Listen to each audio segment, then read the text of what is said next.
We shall commence this module by discussing the role of agriculture in economic development. Poverty, hunger, or underdevelopment are state of conditions where some sections of society remain deprived from the access to basic necessities of life. Poverty and hunger remain the most pressing issue that LDCs are facing today.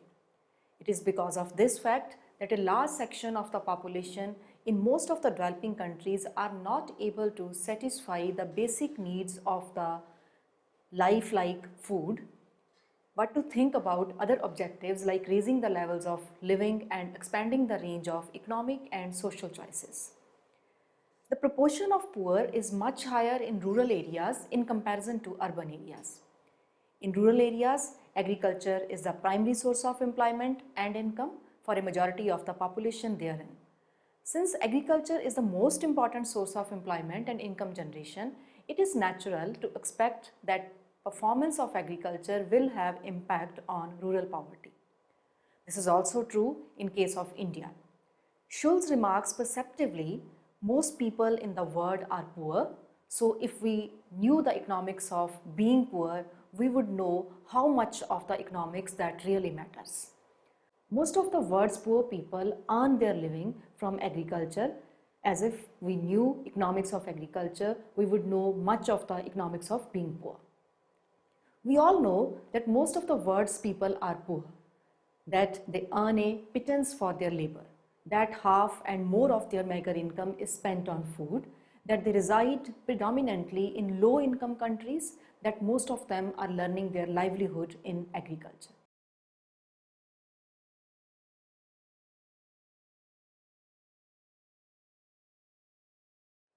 After studying this module, you shall be able to know the condition of people depending on agriculture with the case of India, understand the role of agriculture in economic development, understand agriculture and poverty reduction, know how agriculture development promotes industrial development and tribal development, understand linkages between agriculture development, inflation and food security. Now we will discuss condition of people depending on agriculture in case of India. There is declining importance of rural and agriculture sector in the policy formulation of many developing countries. The same is the case for the people, both for the farmers and agriculture laborers depending on agriculture. Everybody believes in growth, which is less likely to come from agriculture because of quick operation of law of diminishing returns. The basis of its neglect is agriculture can't help much in growing the economy, so emphasis is put on other sectors like industry and services. The basic outlines and strategy of Indian economic development planning in the post-independence era was set during the second five-year plan, popularly known as Nehru-Malanobis strategy. The current core of that plan was a move toward capital-intensive, fast-paced, heavy industrialization led by the public sector. In doing so, the planners either sacrificed or postponed or paid lip service to all other ideal goals, that is the development of agriculture, the creation of employment opportunities, balanced regional development, and improvement in the well-being and quality of life of the rural people, very well stated by Brass. For example, the percentage share of agriculture gross capital formation, that is GCF, in total GCF has declined from 18.9% in 1980-81 to 9.9% in 95-96. Similarly, public investment as percentage of total investment in agriculture and the allied sectors has declined from 20.5 in 2004-05 to 17.6% in 2008-09. The persistence of poverty, hunger and underdevelopment is the neglect of the rural sector and more precisely the agriculture sector, which leads to exclusion of majority of the population depending on it. Despite such high growth rate of non-agriculture sector, people could not move out of low productive agriculture to high productive industrial or services sector. That was the basic tenet of the growth trickle-down theory adopted by the government and more precisely by the Planning Commission. Though the share of agriculture in the GDP is continuously declining, only 15.7% in 2009-10, it still provides employment to 52% of the workforce in comparison to the other two sectors. In three most populated states, namely Uttar Pradesh, Bihar and Madhya Pradesh, 48% of the rural poor are agricultural labor and 28%, in total 76%, are self-employed in agriculture. People depending on primary sector has low productivity and low income in comparison to the people depending upon other sectors. For India as a whole, during 2003, the incidence of poverty among farmer households was 30.7% compared with 24% for all rural households. There is a slow pace of reduction of poverty among agricultural wage labor and marginal farmers. Moreover, even a farmer household having a good size of land fails to meet his consumption needs from his income due to poor investment in agricultural development and slow pace of farm diversification. Increasing marginalization of land holding is one of the major issues confronting agriculture. At all India level, a farmer household has to possess more than 4.1 hectares of land to earn enough for meeting his consumption expenditure. For India as a whole, the proportion of such farmer households was only 5.2%. The rest, namely 94.8%, were running a deficit during 2003. It has resulted in serious farm distress all over the country. The intensity of the farm distress is such that the suicide mortality rate, that is SMR, which is defined as suicide deaths for 1 lakh persons, for male farmers increased from 12.3 in 1996 to 18.2 in 2005, whereas the SMR for male non-farmers increased from 11.9 to 13.4 in 2005 in the same period. Now let us discuss the role of agriculture in economic development. There are many contributions that agriculture sector could play for economic development of LDCs. Number one, agriculture provides labor to the non-agriculture sector at a comparatively lower wage rates. Based on the logic of Lewis' theory of mobilization of surplus labor from low productive agriculture sector to high productive industrial sector. Many developing countries experience the existence of surplus labor and the use of that labor at a very low social opportunity cost could be an important factor to promote economic growth. Secondly, food and raw materials are supplied by agriculture. Indeed, the cost of industrialization depends substantially upon low food and raw material prices. Since the industrial real wages would depend upon food prices, a steady food price is supposed to be imperative for achieving economic development. Further, in most developing countries, the demand for food is high and not expected to fall significantly, partly because of population explosion and partly because of subsistence farming. Thirdly, exports of agricultural products can help a country to earn valuable foreign exchange. It is better for the developing countries to diversify the primary export basket to avoid inelastic demand, since many are specialized in the export of primary goods. Fourthly, the rate of capital formation in developing countries can be considerably improved by the agriculture sector based on the theory of Lewis, Renaissance and Jorgensen models of economic development. It is enough to recall that the process of accumulation depends upon the elasticity of food supply, because given the bottlenecks in the supply side, wages and cost will rise. Profit margins are supposed to fall, leading to an overall decline in surplus and growth. Fifth, agriculture in developing countries can play a crucial role in expanding the size of home market. This can be achieved by enlarging the money and real income of the cultivators, which will increase the demand for industrial products and thus will act as a stimulus to industrialization. The next section discusses the linkages between agriculture and economic development.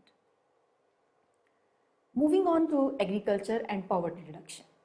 There are many facets of poverty in LDCs, and one of them is its rural nature. Question arises, why such a huge number of poor people live in rural areas? Income of individual depends on productivity of a given work. In rural areas, people mostly depend upon agriculture and allied sector activities. But the productivity of that sector is low, leading thereby low income and high poverty among the people. This is why the overall rate of growth of the economy has not been transformed into significant reduction of poverty in absolute sense. Rather, there is an increase in inequality, that is relative poverty, in recent years. The incidence of poverty is determined by two major factors, namely the average level of living in a region and the distributional parameters. According to Streeton, there are 6 conditions of development, of which 2 are worth mentioning, that is output and income and conditions of production. To him, the agricultural output and income depends upon the condition of production, and condition of production depends upon adequate infrastructure including irrigation. The low level of agricultural productivity are generally due to dwindling public financial support for infrastructure development and agricultural sector such as technology, modern inputs, credit, road connectivity, storage and market. Agriculture productivity is directly linked with the quality of public infrastructure such as irrigation. This is also the reason why the irrigated area results in higher agricultural productivity and higher income in comparison to rain-fed area.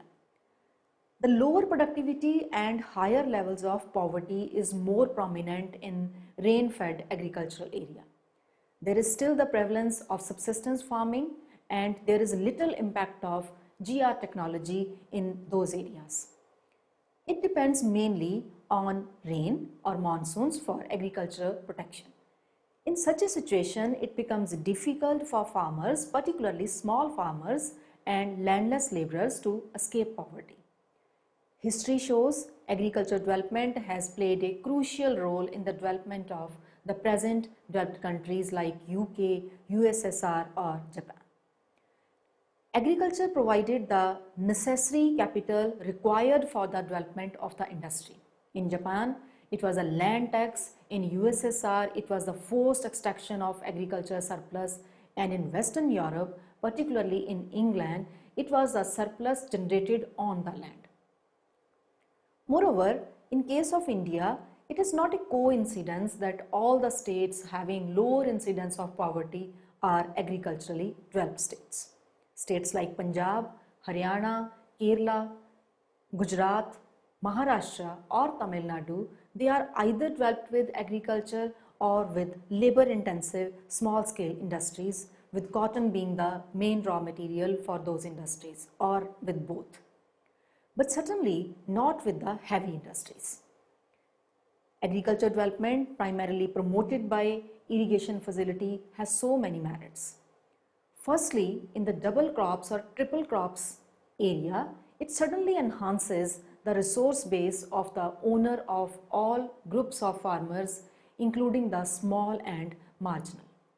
Secondly, it assures return to the farmers, particularly in the single crop or rain-fed or drought area. Thirdly, it promotes farmers to adopt technology of production, leading thereby increase in overall productivity.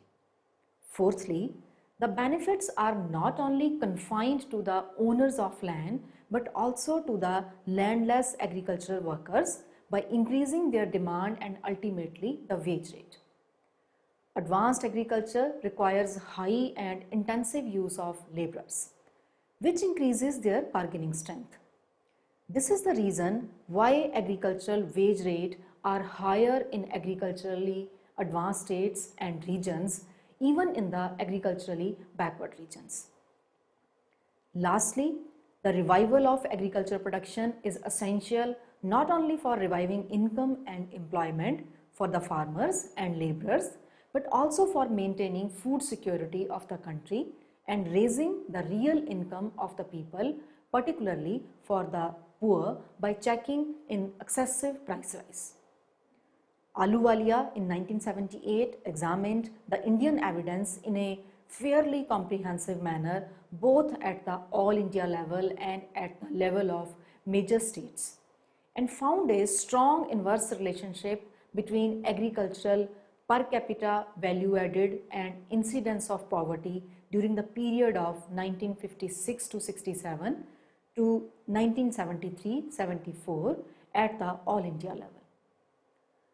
Moreover, agriculture productivity seems to impact rural poverty by raising the real income of the landless agricultural workers in two ways: by lowering the prices of the food items and by raising their wage rate. Now let us discuss agriculture development versus poverty alleviation programs. Poverty alleviation programs are based on the logic to make a person alive from hunger, nutrition or drought-like situations. Many of the poverty alleviation programs like wage employment programs or food security programs are based on to check poverty and not to solve the problem permanently. That is the origin of it. To abolish poverty, there is a need to find out the area or the regions and sectors from which it originates. Rao in 2005 argues an intriguing aspect of India's anti-poverty strategy is that while its policies to support the poor stagnate the level of relief measures, little attention is being paid to the process generating poverty, which are operating without checks. This has serious implications for sustained agriculture growth and reduction in rural poverty. Thus, in the long run, there is urgent need to deal with its origin, and for that the three measures will go a long way. First, protection of livelihood of the poor. Second, making their livelihoods profitable. And third, creation of assets or new opportunities of livelihood. The size of poverty alleviation programs, that is PAPs, depends on the rate of economic growth.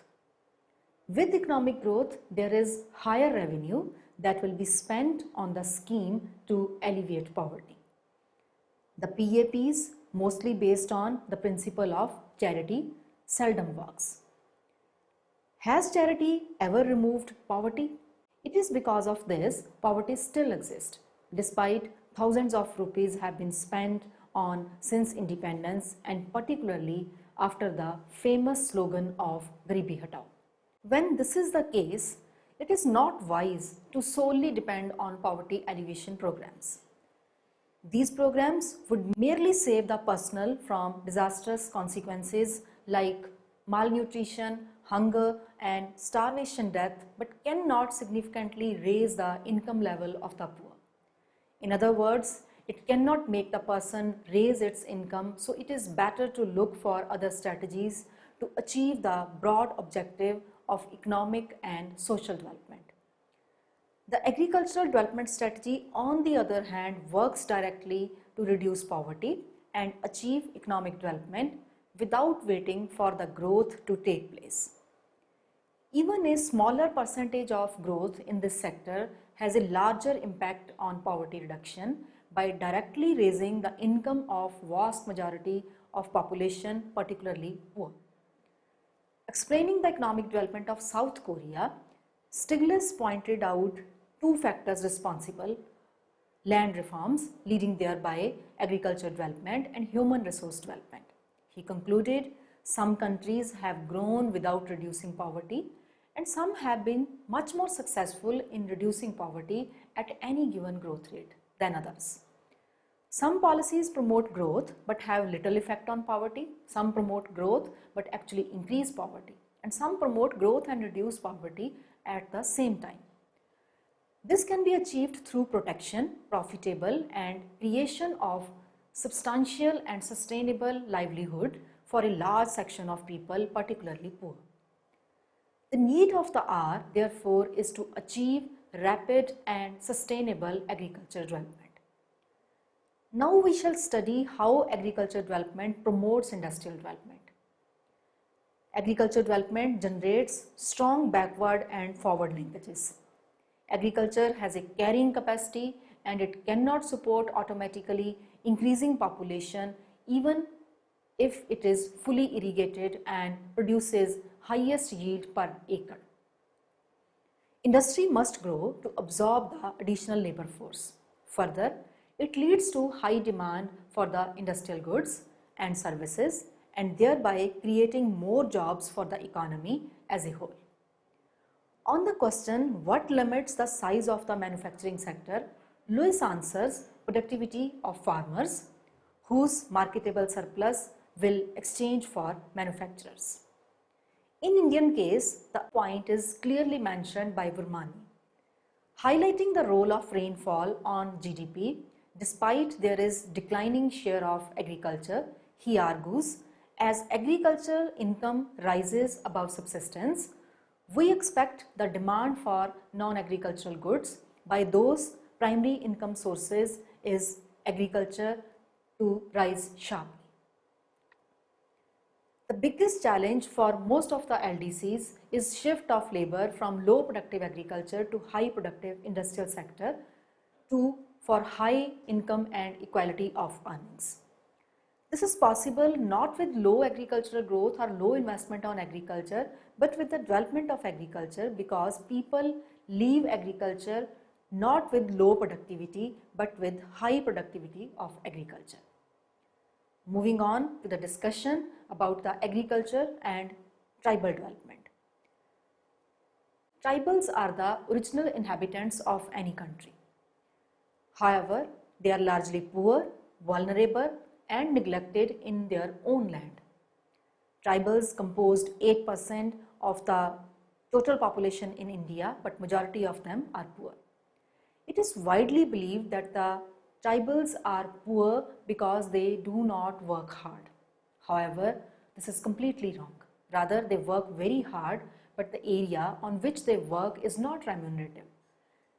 They are primarily engaged in agriculture and other primary activities. They do not earn good income from it either because of low productivity or low selling price of their product. The main problems faced by tribal are land alienation due to big development projects, poor quality of land in terms of irrigation, technology, infrastructure, credit and market support. The progress of land development in tribal areas is rather slow under various wage employment programs. Thus, development of agriculture is directly and positively related to the development of the tribals. Moreover, this is activity they know it best and better specialized in it. Higher income from agriculture will gradually empower them to enter the developed industrial sector with better skill and education. Moving on to agriculture development, inflation and food security. Agricultural development keeps inflation low and checks poverty and hunger. It indirectly increases the income of people by keeping price level low. It also promotes food security by enabling the poor the necessary purchasing power to access the food articles. Rapidly rising food prices poses a serious threat to food security in developing countries. International grain prices rose steadily between 2002 to mid-2007, followed by more accelerated increase in late 2007. Significant grain price hike that occurred in early 2008, resulting in sharp increases in staple food cost in many developing countries. Without an adequate collective response, the rise in global food prices could result in additional 100 million people in low-income countries falling below poverty line. Soaring prices have been a contributing factor to civil unrest in nearly 40 countries, could reverse recent progress in reducing hunger and malnutrition.